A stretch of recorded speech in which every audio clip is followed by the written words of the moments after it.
Assalamualaikum warahmatullahi wabarakatuh. Terima kasih sudah menyempatkan untuk melihat video ini.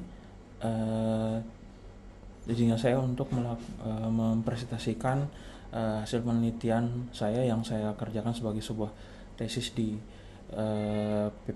program PPDS saya, obstetri dan ginekologi, dengan judul hubungan antara faktor risiko preeklamsia dengan gejala pemberat dengan kejadian hipertensi yang menetap postpartum.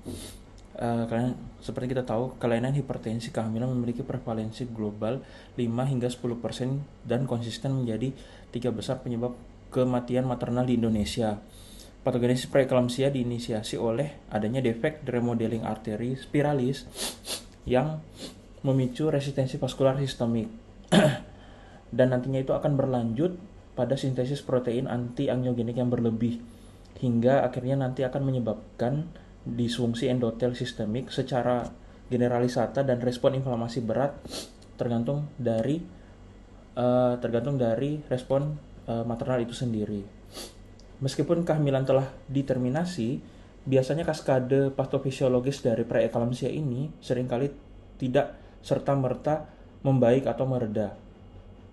Berdasarkan konsensus dari National High Blood Pressure atau NHBPEP, itu dikatakan hipertensi yang gagal mengalami resolusi didefinisikan mengalami resolusi dalam 12 minggu pasca persalinan atau tidak membaik atau tidak kembali ke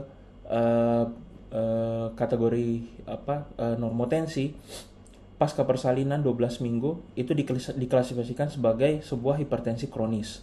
Penelitian ini bertujuan untuk menganalisis hubungan faktor risiko mayor maternal terhadap insidensi hipertensi yang menetap tersebut sesuai dengan kategori definisi dari NHBPEP itu sendiri. Untuk di penelitian saya atau di tesis ini, metodologi dan desain penelitian yang saya menggunakan itu menerapkan desain bidirectional cohort di pusat rujukan utama RSUD Panembahan Senopati Bantul, di mana pengumpulan data sekunder dilakukan secara retrospektif melalui rekam medis. Kemudian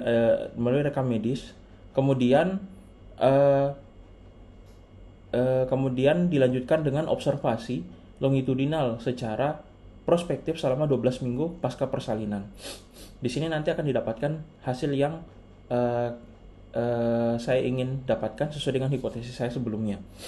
Sampel yang saya pakai untuk penelitian ini terdiri dari 86 subjek pasien dengan riwayat preeklamsia dengan gejala pemberat atau biasa kita sebut dengan PEB yang memenuhi kriteria inklusi setelah mengeliminasi faktor perancu medis seperti hipertensi kronis yang kita bilang hipertensi kronis pregestasional atau hipertensi pregestasional, penyakit ginjal, diabetes, dan kehamilan multiple atau gemeli. Analisis statistik kemudian dilakukan secara bivariat menggunakan uji chi-square dan dilanjutkan dengan regresi logistik. Regresi logistik yang saya gunakan di sini adalah yaitu adalah univariat, bivariat, dan multivariat untuk menentukan nilai Adjusted Relative Risk atau ARR. Kemudian dari penelitian saya dapat dan kemudian setelah melakukan penelitian dan didapatkan data atau data dari sampel-sampel tersebut, data dari hasil pengamatan didapatkan 79,1% subjek atau 68 pasien itu mengalami hipertensi menetap pada minggu ke-12 pasca persalinan. Mayoritas subjek yang memiliki IMT atau indeks massa tubuh prakehamilan di atas 25 kg per meter persegi itu didapatkan 76,7%. Itu juga dan mengalami onset preeklamsia dengan gejala pemberat sebelum usia kehamilan 34 minggu juga mengalami kejadian serupa, di mana didapatkan persentase 52,3%. Nah, kemudian kita lanjutkan dengan melakukan analisis multivariat, di mana didapatkan hasil analisis multivariat teridentifikasi dua variabel independen utama. Yang pertama adalah prediktor risiko utama, di mana kenaikan berat badan gestasional yang tidak sesuai standar IOM itu terbukti secara signifikan meningkatkan rasio hipertensi menetap sebesar 1,96 kali lipat atau dengan adjusted relative risk-nya 1,96. di mana P-nya kurang dari 0,001. Pada kelompok ini, angka persistensinya itu mencapai 94,1%, berbanding jauh dengan kelompok sesuai yang mencatatkan tingkat resolusinya hingga 50%. Secara fisiologis, akumulasi jaringan adiposa visceral memicu adiposopati untuk penjelasan hasil ini. Di mana sebuah kondisi proinflamasi kronis akibat akibat pelepasan dari contohnya mediator inflamasi interleukin 6 dan TNF alpha dan stres oksidatif dari maternal itu sendiri yang memperpanjang terjadinya kerusakan endotelium. Kemudian dari hasil tersebut juga dapatkan faktor protektif, di mana penggunaan obat antihipertensi pasca persalinan terbukti memberikan efek kompensatorik yang signifikan, mereduksi resiko hipertensi menetap hingga 44%, di mana adjusted relative risk-nya 0,56 dan P-nya 0,039 atau di bawah 0,05.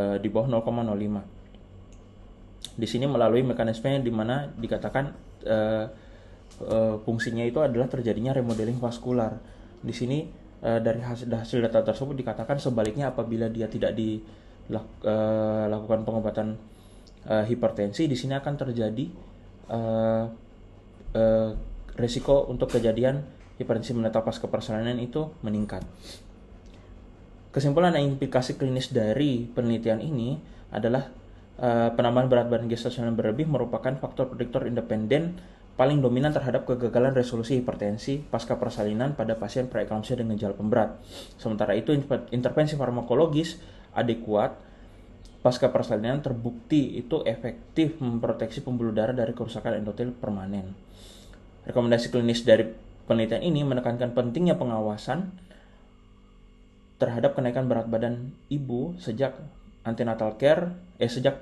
prekonsepsi, antenatal care, serta optimalisasi terhadap antihipertensi pasca persalinan untuk menekan terjadinya morbiditas kardiometabolik yang bisa berlangsung jangka panjang atau kronis. Sekian pemaparan penelitian dan tesis dari saya. Saya akhiri. Terima kasih. Wassalamualaikum warahmatullahi wabarakatuh.